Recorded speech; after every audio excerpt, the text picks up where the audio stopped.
1978 was a bad year for crime and violence. In Italy, Red Brigade leaders went on trial, but their followers kidnapped and murdered ex-Premier Aldo Moro.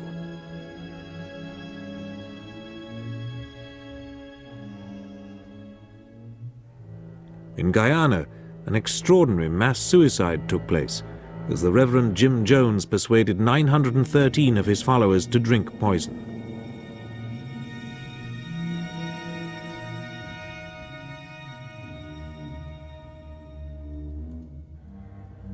On a London street, Bulgarian defector Georgi Markov was killed with a poison umbrella.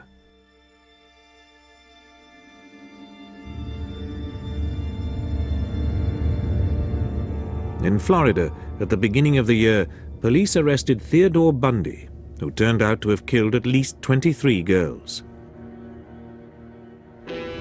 And in Chicago, Illinois, in December, there was a lot of activity in and around number 8213 West Summerdale Avenue in one of its suburbs, Norwood Park. For weeks now, neighbors had been aware that police cars had been staking it out, and they could not guess why.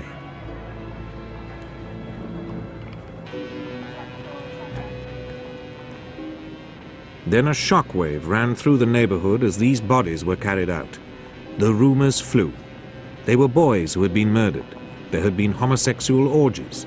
There were dozens of bodies under the house and in the garden, some of them there for 6 years.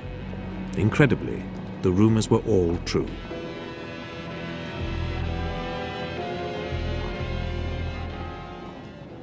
The man who lived alone in the house was called John Wayne Gacy.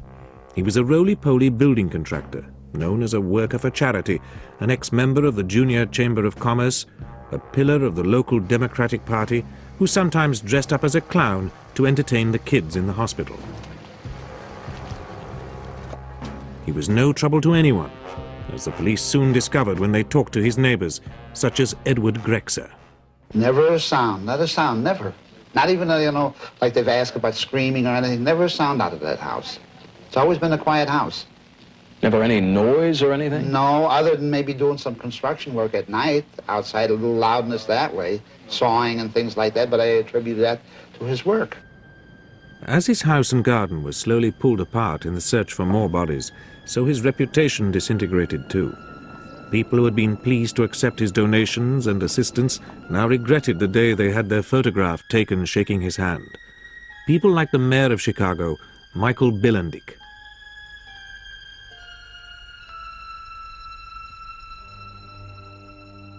But the mother of one of the victims remembered their high opinion of John Gacy.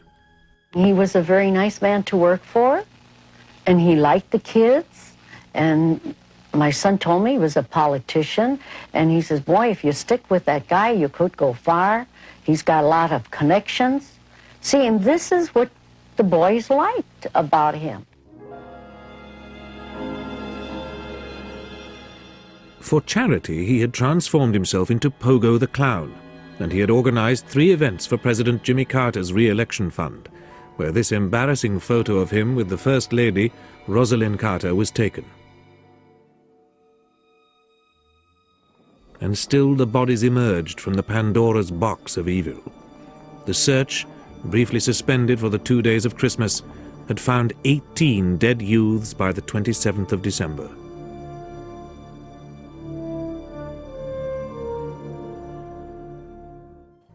John Gacy's world started to fall apart at 11:30 p.m. on the 11th of December, when Elizabeth Peast went to the Des Plaines police station. She asked them to check on her 15-year-old son, Robert, who had been missing since 9 o'clock.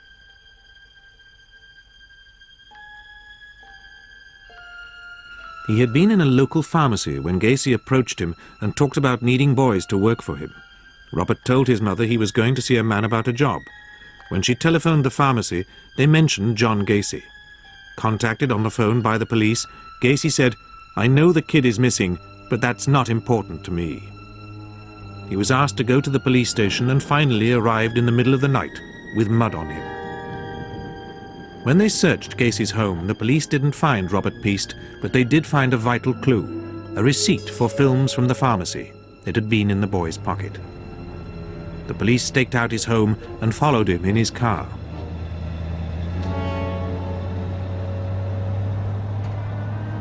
After a week of this pressure, Gacy boldly invited two of the officers in to have breakfast with him. The policeman noticed a nasty smell. Gacy's explanation was that he had unplugged his sump pump.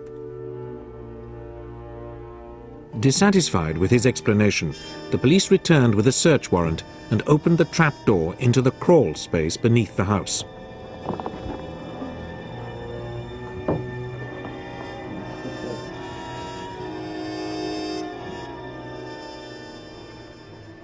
Water had softened the dirt and disturbed what was buried there. To their horror, they found 3 bodies and parts of others.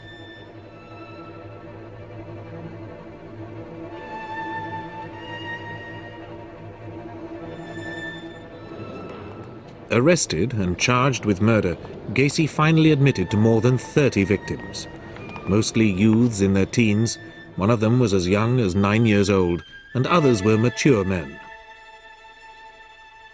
He confessed to luring them to his house, usually with promises of jobs, although some were male prostitutes he picked up in Chicago's homosexual areas.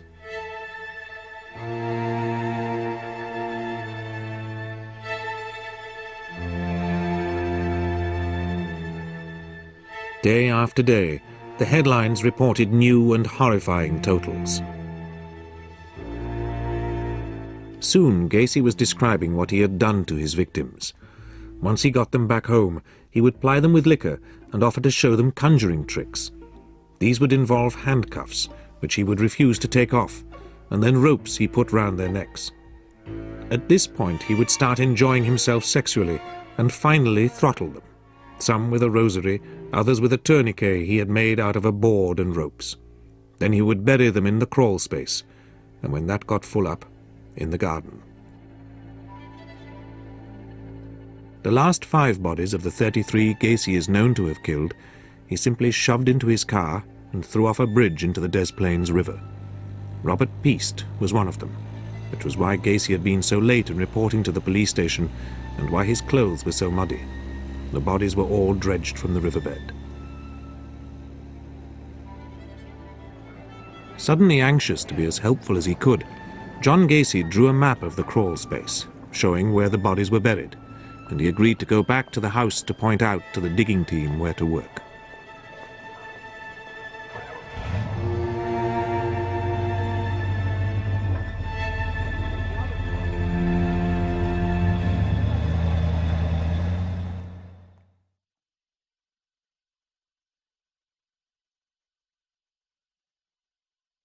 Named after John Wayne, the film star, John Wayne Gacy was born in Chicago in 1942. As a child, he was frequently beaten by his alcoholic father and abused by at least one of the family friends. He became a shoe salesman and married a colleague whose father set him up as manager of a Kentucky Fried Chicken chain in Waterloo, Iowa. Now he had a source of young men coming to work for him, and he lured several of them into a back room where he would handcuff them and demand sex before he would let them go. One of them escaped and went to the police. The apparently successful and popular young businessman was arrested.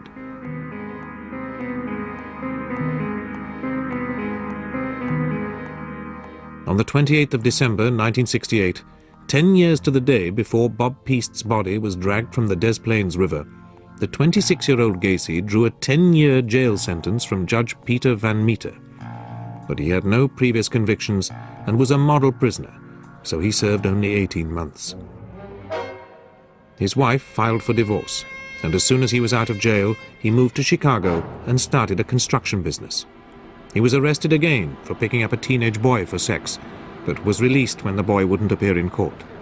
Little of this leaked out, and his career again seemed to be prospering.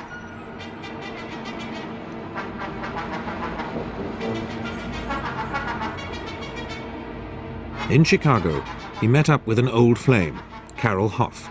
On the 1st of June, 1972, Gacy married again, and she moved into his house.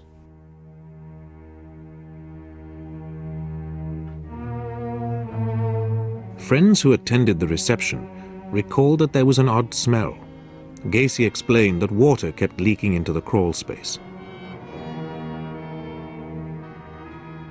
His marriage didn't go well, and he began to beat up his wife. Then he started to cruise Chicago's gay areas more openly, and was more interested in attractive boys like John Butkovich, who worked for him. Gacy and John had a row, and the youth vanished. More boys, like Sam Stapleton, aged 14, disappeared. Boys like Rick Johnston, aged 15, whose mother had dropped him off at a pop concert, and another employee, Greg Grodzik. His parents employed a private eye who couldn't find any trace of him. Greg's friend John Schick went missing too. His ring was found at the house. Gacy's violence became too much for his wife Carol, and she left. Then neighbors began to notice strange goings-on, but naturally did not believe that they were in any way sinister. But he seemed to have a problem getting in, then later on the light would come on the outside. And then it'd be 2 or 3 in the morning or 4 in the morning. He'd go back out to jump in the car and off he'd go again. Those were the hours that he carried on. But I thought it was business, but it probably was some of this foul play, maybe bringing some of these young people in. Between July and December 1977, another 8 boys were murdered, among them Matthew Ronan and Robert Gilroy, who lived just 4 blocks away, the son of a Chicago police sergeant. Robert Winch, aged 16, went off to visit a friend and was never seen again. John Gacy killed at least 33 people in 6 years, but neither the police nor the press realized that Chicago had a serial killer in its midst, let alone the worst ever.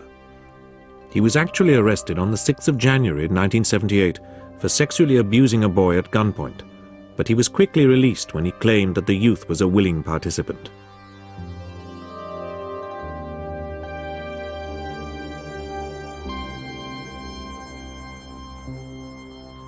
Once the dreadful truth was known, the police tried to explain how he had got away for so long. When we in the Chicago Police Department first became aware of this gentleman 2 years ago, we put him under surveillance for over 30-some days, and we could never have, we never established probable cause that he was committing an offense. Even more extraordinary was what happened after he made a pickup near this expressway. Jeff Rignall, the only survivor of Gacy's attacks, later spoke out. What were the circumstances? I mean, how did you make his acquaintance? I walked out of our apartment building, and which has a circular drive, and he headed me off at the sidewalk and commented on my suntan, of which I had just come back from Florida, and offered me to smoke a joint, and because it was cold, and I said sure, and I hopped in the car. Gacy chloroformed him, and he found himself naked and locked in a kind of pillory where he was alternately raped and chloroformed for a night. He begged to be released, promising to say nothing. Rignall woke up here, with his clothes and money intact, but bleeding and damaged. When he came out of hospital, the police told him there was no hope of locating his attacker, so he decided to search for himself. He waited at the expressway exit till he spotted Gacy's car, a distinctive black Oldsmobile. He took the number and went back to the police, who again refused to act. So he hired a lawyer and took out a civil suit. After Gacy had brazenly countersued him, Rignall settled for $3,000 towards his medical expenses. Started to share the joint with him, and while he was doing that, Gacy took a... Free to pursue more victims, Gacy grabbed 19-year-old Frank Landingin, who was thrown over Kankakee Bridge into the river, as were Tim O'Rourke, James Mazzara, and Robert Peast, the killing that finally caught him. When he was arrested, Gacy tried to kill himself. He had to be strapped down and continually watched, while the Chicago authorities began proceedings.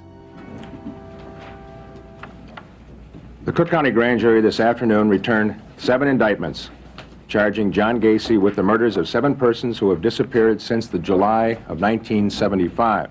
Peast indictment charges Gacy with murder, aggravated kidnapping, deviant sexual assault, and taking indecent liberties with a child. The remaining 6 indictments charge Gacy with murder. Gacy is scheduled to be arraigned in the indictments on Wednesday before Chief Criminal Court Judge Richard Fitzgerald. Judge Fitzgerald ordered Gacy held without bond. My office is continuing to work closely with the Cook County Sheriff's Police, the County Medical Examiner, and the Illinois Department of Law Enforcement in our investigation into this case. He's on another line, the sergeant is. Would you care to hold? From all over the country came calls from parents of missing teenagers wondering if their sons could be among the victims. The gruesome work of attempting to put together what was left of the bodies was as slow and painstaking as an archaeological dig.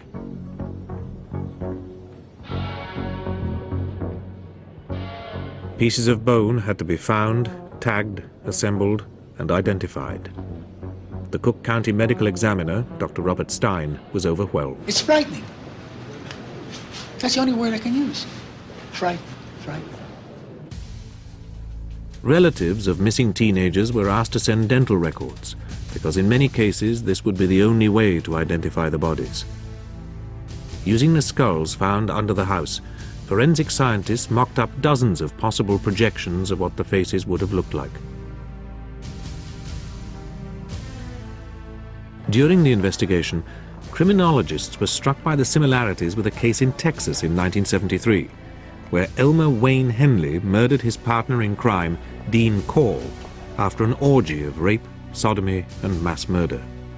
During his interrogation, Gacy specifically mentioned being impressed and influenced by those serial killings.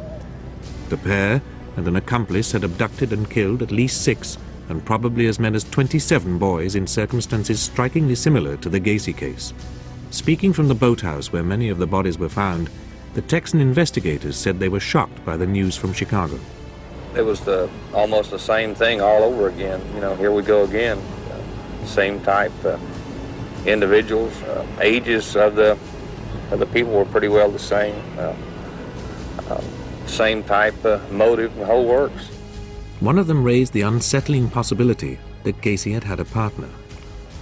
What he's done is so monstrous that you sort of have to have a fellow monster in it with you to share the blame. I mean, there is some comfort in another monster there. But Gacy seemed to have acted alone. Small comfort for the parents of Robert Peast, whose persistence ended his rampage, as they attended every day of the pre-trial hearings. Judge John White barred Gacy from the hearings for his own safety and ordered more lengthy psychiatric tests.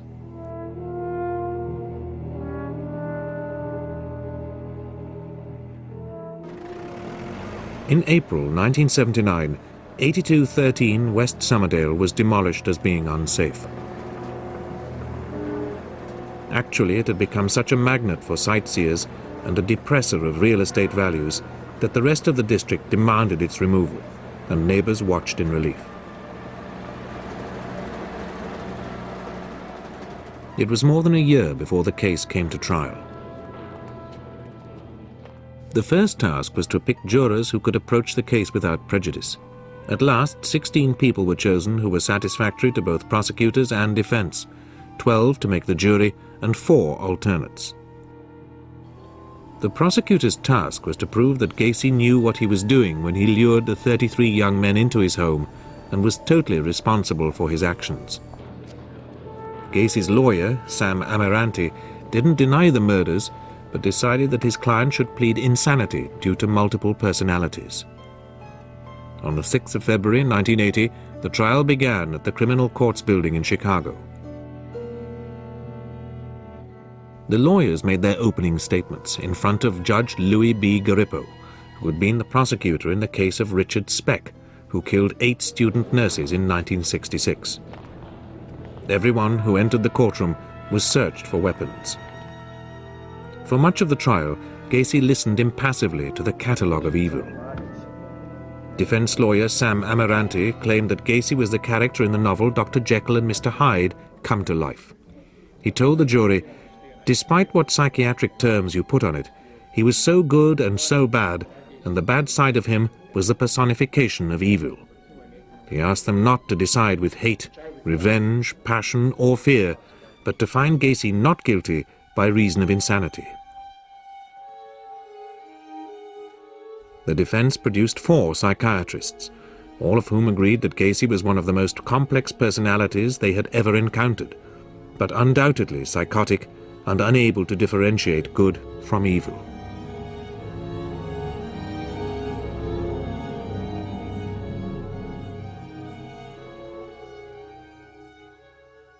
The prosecution case was that Gacy was a cold-blooded killer who was only pretending to have multiple personalities to bamboozle the jury.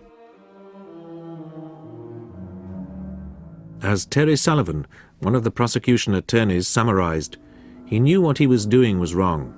John Gacy has accounted for more human devastation than many earthly catastrophes, but one must tremble when thinking how close he came to getting away with it. The trial took 6 weeks, but the verdict took the jury less than 2 hours. John Gacy was found guilty of more murders than anyone else in American history. Now came the arguments as to the punishment. The families of the victims had no doubt. Gregory Grodzik's mother spoke for them all. I hope he does get the electric chair.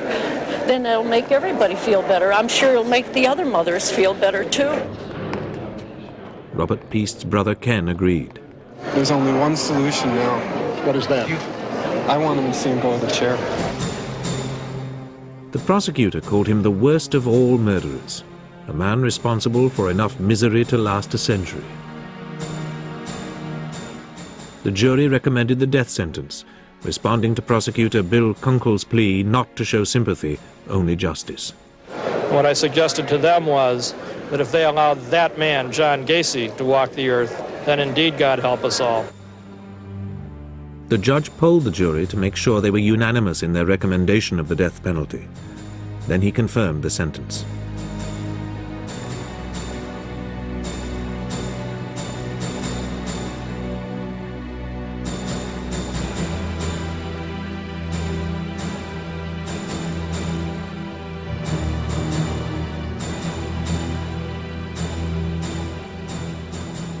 That afternoon, John Gacy asked the chief prosecutor to come and see him and said that he had no animosity toward the attorneys.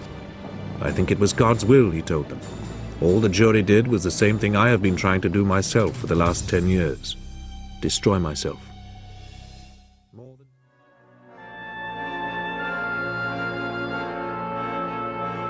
Coming next, we follow the work of the coroners, the physicians and all those law enforcement officers who help put a case together in Medical Detectives.